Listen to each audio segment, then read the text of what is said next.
os depoimentos que aconteceram ontem no Supremo Tribunal Federal, com total ênfase, claro, para o interrogatório do ex-presidente Jair Bolsonaro, que depois, aí, frente a frente com Alexandre de Moraes, no período da tarde. Vamos lá, então, a todas as informações, enquanto você segue aí ativo, deixando o seu like. O ex-presidente Jair Bolsonaro depois, nesta terça-feira, ao Supremo Tribunal Federal, na ação penal que apura a tentativa de golpe de Estado após as eleições de 2022. Durante o interrogatório, conduzido pelo ministro Alexandre de Moraes, Bolsonaro negou o envolvimento em uma trama golpista, minimizou as reuniões com militares e admitiu que pode até ter exagerado na retórica. A gente vai chamar agora o nosso primeiro vídeo em que Bolsonaro nega todas as acusações. Na sua tela. Indago ao réu se tem conhecimento das acusações que lhe são imputadas. Sim, senhor excelência. A primeira parte, sobre a pessoa onde o senhor reside.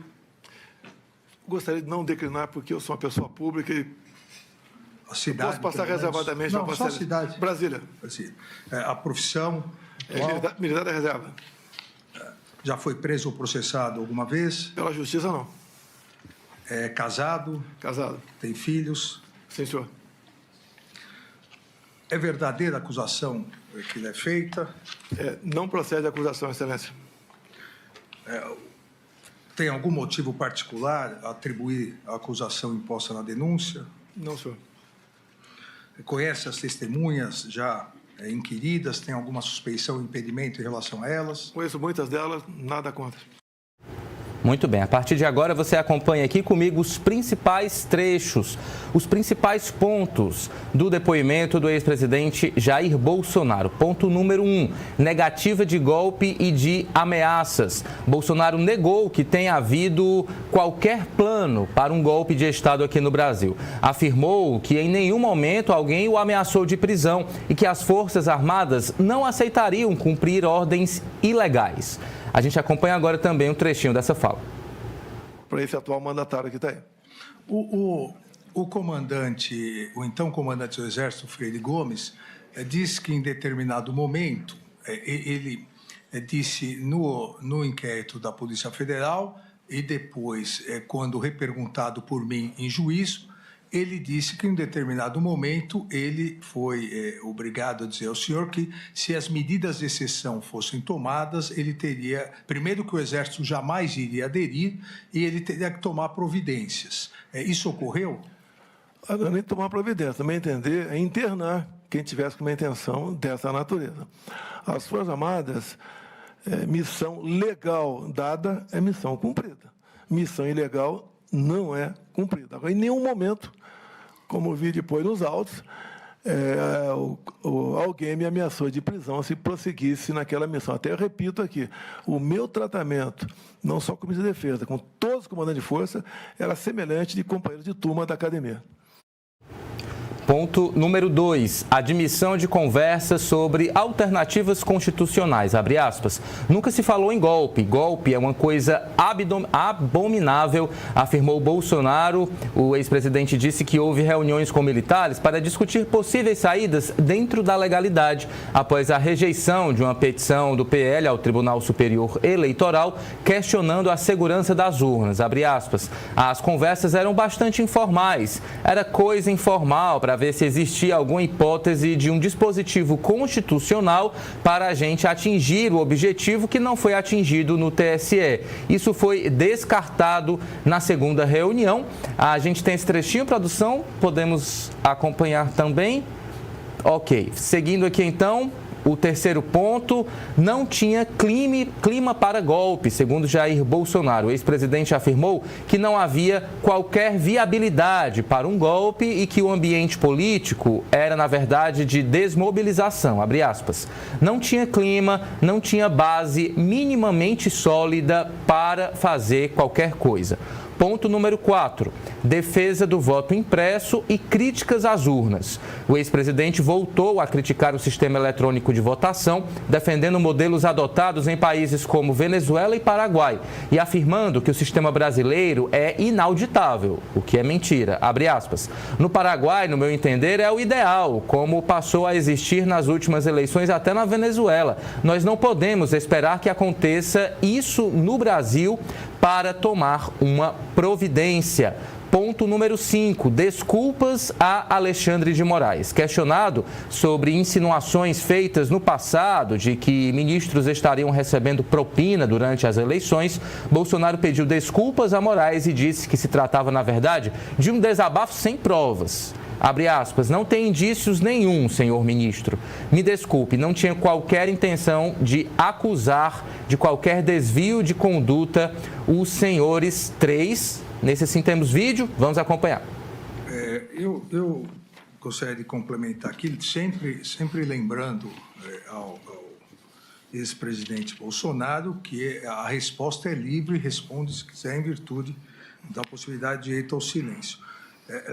A questão na reunião, além da imputação de fraude, de problemas às urnas, também há o incentivo, e essa é a imputação feita pela Procuradoria-Geral da República, o incentivo à deslegitimação da Justiça Eleitoral. E eu leio um outro trecho aqui, com 1h, 13 minutos e 59 segundos da reunião, onde o senhor disse, entre aspas, pessoal, perder uma eleição não tem problema nenhum. Nós não podemos perder a democracia numa eleição fraudada. Olha o Fachin. O cara não tem limite. E não vou falar que o Fachin está levando 30 milhões de dólares. Não vou falar isso aí. O que o Barroso está levando, 30 milhões de dólares. Não vou falar isso aí. Que o Alexandre de Moraes está levando 50 milhões de dólares. Não vou falar isso aí. Não vou levar para esse lado. Não tenho prova, pô. Mas algo esquisito está acontecendo. Esse cidadão que está aqui é um marxista, advogado do MST. O Alexandre de Moraes, vocês sabem qual é a vida pregressa dele. O Barroso, vocês também sabem. Quais eram os indícios que o senhor tinha que nós estaríamos levando 50 milhões, 30 milhões de dólares? Não tem indício nenhum, senhor ministro. Tanto é que era uma reunião para não ser gravada, um desabafo, uma retórica que eu usei. Se fosse outros 3 ocupando, teria falado da mesma coisa. Então, me desculpem, não tinha essa intenção de acusar de qualquer desvio de conduta dos senhores 3. Se eu puder complementar. Por favor. Por ocasião das eleições, agora propriamente dito, logo um pouco avante isso aí.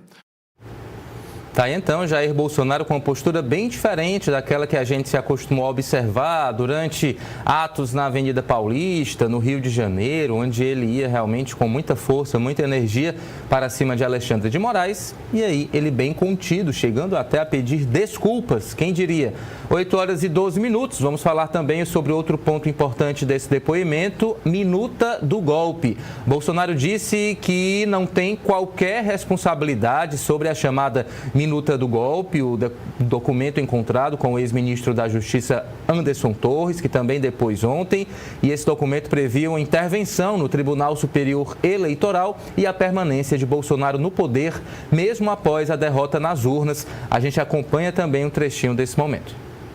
Mas eu entendi a sua resposta, mas eu gostaria de saber, até porque no dia 26 de março, agora, desse ano, em 2025, após o recebimento da denúncia do Núcleo 1, inclusive contra o senhor deu uma entrevista coletiva, e na entrevista coletiva o senhor disse que teve acesso a essa minuta, a esse documento, que leu essa minuta, esse documento. Então, eu gostaria, se for possível, desse esclarecimento. Chegou uma minuta, um documento, um esboço, como o senhor queira chamar, por parte do assessor Felipe Martins, o senhor teria enxugado, alterado alguma coisa e teria, nessa reunião do dia 7, mostrado ao comandante, ao almirante Garnier, ao ministro, então, o ministro Paulo Sérgio e ao comandante Freire Gomes? Não procede o enxugamento, né? Tinha os considerandos. Tanto as informações que eu tenho que não tenho na fotografia do telefone do Coronel Cid, não tem o cabeçalho, nem o fecho ali. Eu conheço muito bem o Felipe Martins. Se ele tivesse participado de qualquer coisa, eu saberia precisar aqui qualquer contato com ele. Não procede. Eu vi agora há pouco o advogado do Anderson Torres, doutor Demóstenes, falando que talvez tenha sido um coronel, citou o nome dele, que tenha passado aquela matéria lá. Então, eu quero isentar aqui, por questão de consciência, o Felipe Martins. Só o advogado do Anderson Torres é o doutor Novak, do Almirante Garnier é o doutor Demóstenes. Eu me equivoquei, doutor Demóstenes do Garnier, me desculpa. Mas, tirando aqui o Felipe Martins desse momento, mas nessa reunião o senhor mostrou ao comandante Freire Gomes algum documento, como ele disse. Foi passado na tela. Passado na tela. Os conselheiros foram bastante rápidos ali. Não havia, da nossa parte, uma gana de procurar, mesmo sendo, vamos supor que viéssemos encontrar remotamente algo na Constituição, não existia essa vontade. O sentimento de todo mundo é que não tínhamos mais nada o que fazer. Se tivesse ser feita alguma coisa, seria lá atrás, via Congresso Nacional, não foi feito, então tínhamos que entubar o resultado das eleições e poder até Vossa Excelência perguntar por que não passou a faixa. Eu não ia me submeter à maior vaia da história do Brasil, só de concordar comigo. Eu me submeter a um... mas eu não iria perguntar para o senhor. Então, não, eu sei que o senhor não ia perguntar, mas seria uma explicação, porque alguns dizem que muita coisa aconteceu porque eu não passei a faixa. Não passei porque não me submeter a passar a faixa para esse atual mandatário que está aí. Muito bem, essa versão de Bolsonaro, na realidade, contradiz o que disse Mauro Cid, seu ex-ajudante de ordens e delator no processo que investiga uma possível tentativa de golpe de Estado. No depoimento dado ao STF, Cid afirmou que o então presidente não apenas teve acesso à minuta, mas também sugeriu alterações, fez edições. Segundo Cid, Bolsonaro teria retirado nomes de diversas autoridades listadas para prisão e deixado apenas o nome do ministro Alexandre de Moraes, que inclusive durante o depoimento de Cid foi o momento que mais se destacou. Isolamento e conversas com militares. Bolsonaro relatou que, após perder a eleição, viveu um vazio e procurou os generais para conversas amigáveis, nada de golpe, abre aspas. Conversei sim com militares de forma isolada para trocar informações sobre a conjuntura, porque quando você perde uma eleição, é um vazio que o senhor não imagina.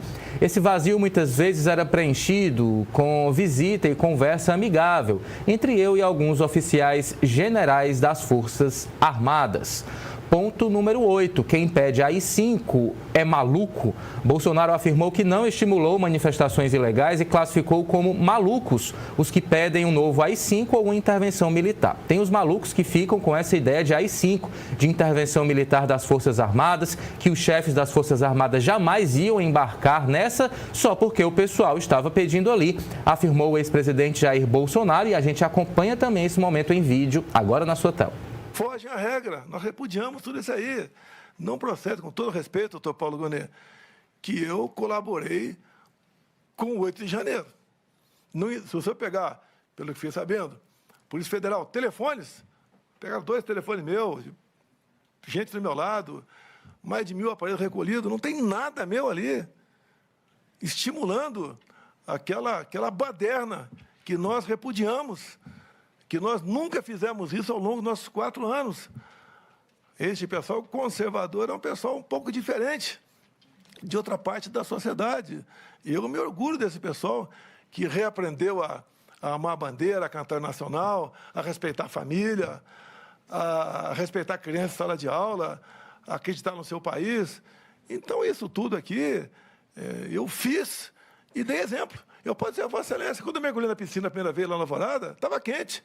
Chamei o pessoal lá, é elétrico ou é solar? Elétrico, desliga. Eu nunca gastei 1 centavo do meu cartão corporativo particular. A empresa gastava horrores. Nunca gastei 1 centavo. Entreguei os 48 extratos zerados. Tá? Quando eu viajava para o Brasil, dormia em hotel de trânsito. Custava em torno de 60, 70 reais. Pagava. Fora do Brasil, ficava em embaixada. Eu não pedi a minha aposentadoria da Câmara dos Deputados. Pedi depois. Passei 4 anos sem a aposentadoria das Câmaras dos Deputados para ninguém começar a me atacar. Ele ganha, na época, né?